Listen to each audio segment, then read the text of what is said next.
Okay, let's talk about probably the two divisions of woodworking.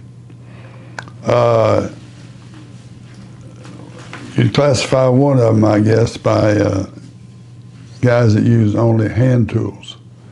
These are guys that use chisels, planes, draw knives, spoke shaves, hand saws, dovetail saws, anything that doesn't have a battery or a cord. So one of those that you'll find is a PBS show called Roy Underhill Show on PBS.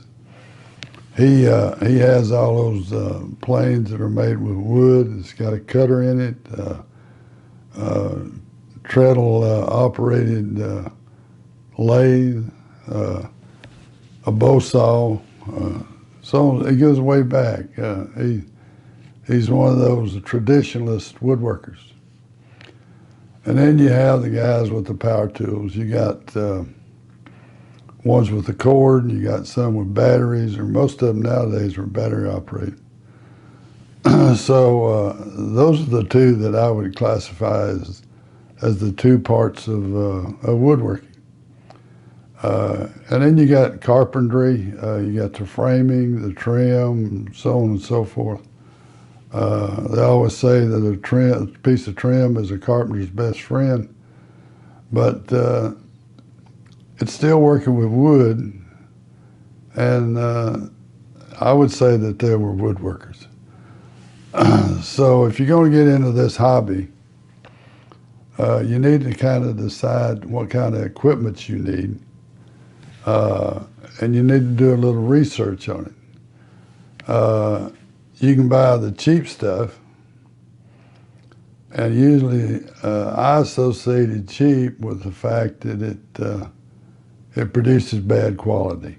In other words, you don't want a table saw that vibrates and you're cutting 2.5 inches. In one place it might be 2 5/8, another place it might be 2 3/8.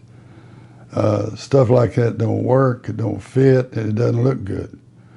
So the bad quality in using cheap equipment is very discouraging, or it would be to me, and I'm sure it would be to you.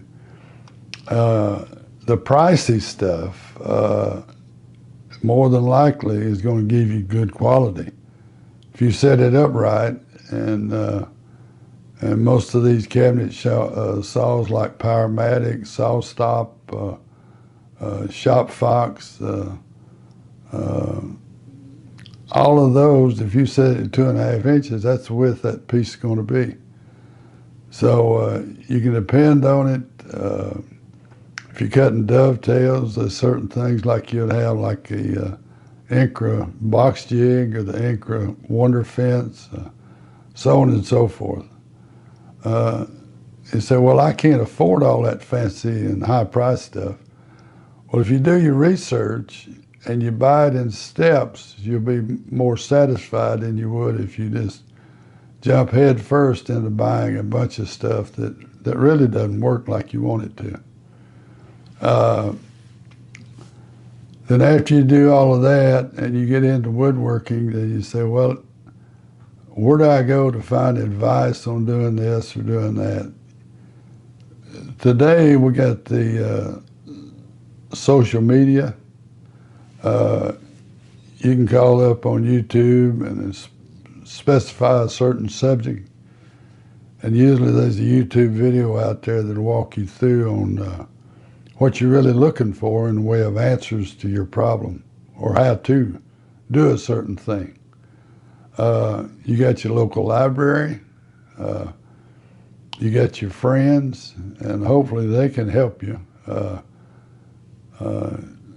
You got your local demos, like here in the Memphis area, we have a shop, a Rockler affiliated shop in retail store in Bartlett they have demos nearly every Saturday. Of course, with the virus, everything's shut down. But these are guys that are talking about turning, making pens, making candle holders, pepper mills, bowls, and then you have people using the Festool equipment, demoing that, especially the Domino, the Capex, the Sanders, so on and so forth.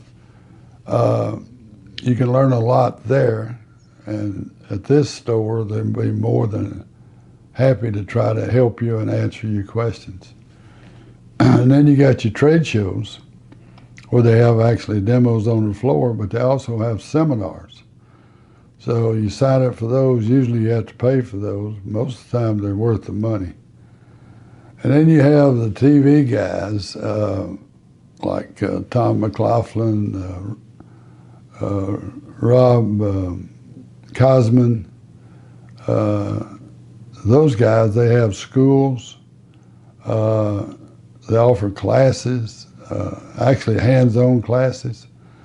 So there's plenty of material out there for you to use in helping you along with this project.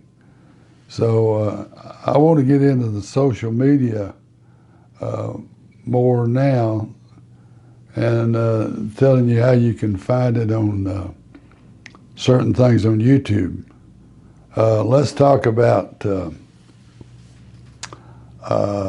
hand planes and chisels and dovetail saws, and how to put a hidden hinge in a jewelry box or whatever.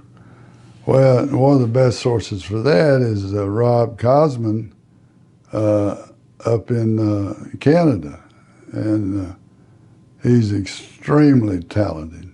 He makes his own dovetail saws. He'll teach you how to sharpen the hand plane blade, how to sharpen a chisel, certain ins and outs on how to do a lot of things.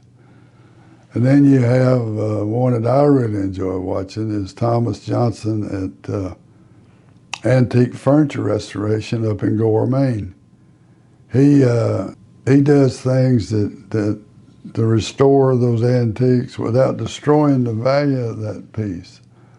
And he knows how to replace veneers. He knows how to fix a broken leg, a chipped out piece, and so on and so forth. You'll enjoy watching him. And then you got people that do their own sawmill in their backyard. All those videos on different types of sawing. And then you got videos that are available, or some of them are available that are very instructive. And one of them is, and I'm sorry to say this is no longer in print, but the Woodworker's Guide to Wood by Tom Herman. And he's at a company up in Ohio, and he takes you from when a tree is planted, how it grows, the features of it.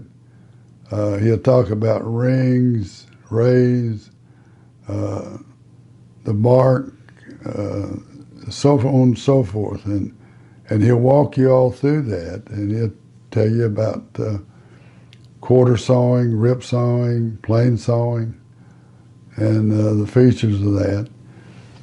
And then you have books available that tell you the difference between a piece of wood that's kiln dried or air dried, and the features thereof. And we're lucky in Memphis that we have a place called the National Hardwood Lumber Association, NHLA, and they teach people how to grade lumber.